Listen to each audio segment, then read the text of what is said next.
gegenseitig mit euren Worten, angelehnt an andere Worte, euch gegenseitig zusprechen. Und daran anschließend stelle ich euch dann noch eine Traufrage, die ihr beantwortet. Und so wollen wir dieses Trauversprechen vor dem Altar gemeinsam gestalten. Du bist da. Ich bin hier. Ich bin hier. Du bist da.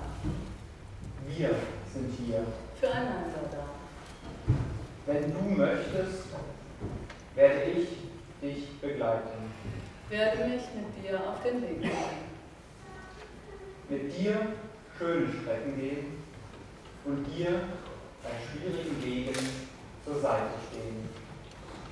Steine für dich aus dem Weg räumen und das Tanzen mit dir verbinden.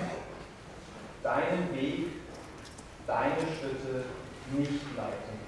Ich werde dir nicht sagen, wo du wann und wie hinzugehen hast. Wenn du willst, werden wir so miteinander gehen. Einander Segen bringen. Bis du, bis ich, bis einer von uns gehen muss.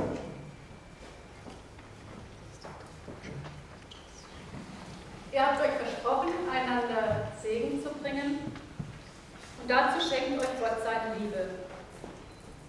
In der Bibel heißt es dazu, Gott ist Liebe. Und wer in der Liebe bleibt, der bleibt in Gott und Gott in ihm.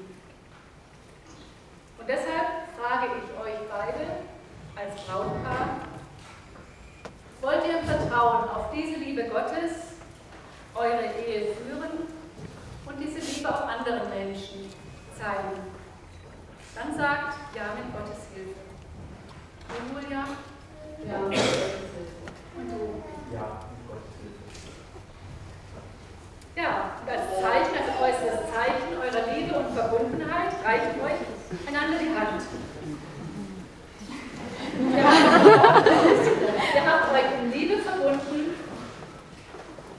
und was Gott zusammengefügt hat, das soll der Mensch nicht scheiden. Wir wollen nun gemeinsam um den Segen Gottes für euch bitten.